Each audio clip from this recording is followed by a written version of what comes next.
If you are uncertain whether to go for the 16-inch or the 14-inch M1 Max or M1 Pro, then let me share my experience with you after going for the 16-inch M1 Max and after using it for a few weeks now. For context, I have never opted for any 16-inch or even 15-inch laptop before when I was still a Windows user. My previous laptop was the 13-inch M1 MacBook Pro. It's nice and compact and very light. The screen size is what you would expect, as it is 3 inches smaller than this 16-inch M1 Max. I guess the first thing that you would like to ask yourself when choosing is, what do you normally use your laptop for?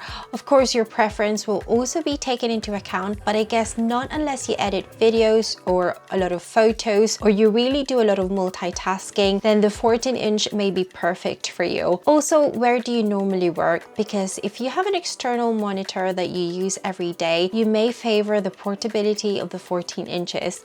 Or say you commute every day to work, then you may want the portability factor again of the 14-inch. As I have been editing videos regularly now, I have decided to go for the 16-inch M1 Max. I must admit, I did felt a bit intimidated by the size at the beginning, but the more I use it, it just makes more sense for what I use my laptop for. When editing videos, I have a comfortable size of my timeline in preview with other apps still open in the background, just like how I like it. The eye fatigue have disappeared because I tend to squint quite a lot when editing on my 13-inch, as I just can't see it very clearly. Yes, I do use an external monitor when I can, but for the most part, I have been working in the sitting room with my little boy recently. So for what I use my laptop for, the 2 inches extra real estate definitely have a positive impact towards my workflow. When it comes to portability, to be honest with you, I don't think this 16-inch is too much hassle for my case. I guess not unless you fly ever so often, or you wouldn't want a great big 16-inch MacBook on a train. But when it comes to commuting or working in a coffee shop, I personally think that the 16-inch isn't too heavy or too bad compared to the 14-inch models. Another advantage of choosing this 16-inch model is because of the infamous notch. At this point, I'm already used to the notch and it does a good job of making itself unnoticed, just like we're not having anything useful there when multitasking, and it being on all black when an application is on full screen. So with this 16-inch real estate, I honestly just barely notice it. When it comes to specs, you can almost configure the 14-inch M1 Max or 14-inch M1 Pro similarly to its 16-inch model. So as you can probably tell, this is purely talking about the size difference.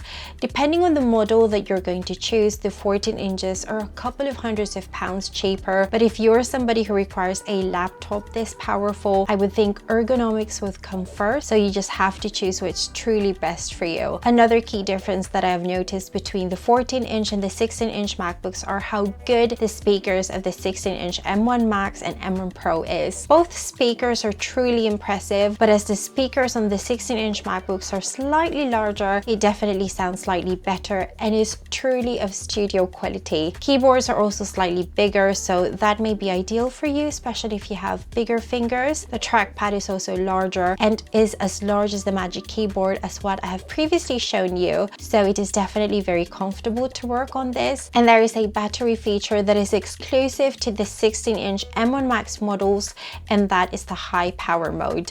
To activate this, click the battery icon, select battery preference and go to energy mode. This allows improved performance for grueling graphic intensive tasks. This allows the fan to run at a higher cooling speed, so you get that warning where your fan may be a bit louder than usual. The better cooled your laptop is, the more the M1 chip can be pushed to the extreme. I'm definitely very happy that I went for the 16-inch this time instead of the 14-inch. The added 2 inches real estate is valuable for what I use my MacBook for, and the speaker is just truly amazing and immersive. If you still have any reservations or questions about the 16-inch M1 Max, please let me know in the description box and I'll try to answer it if that's something that I can. This M1 Max review is an ongoing series on my channel, so subscribe if you're interested, because next week we are going to talk about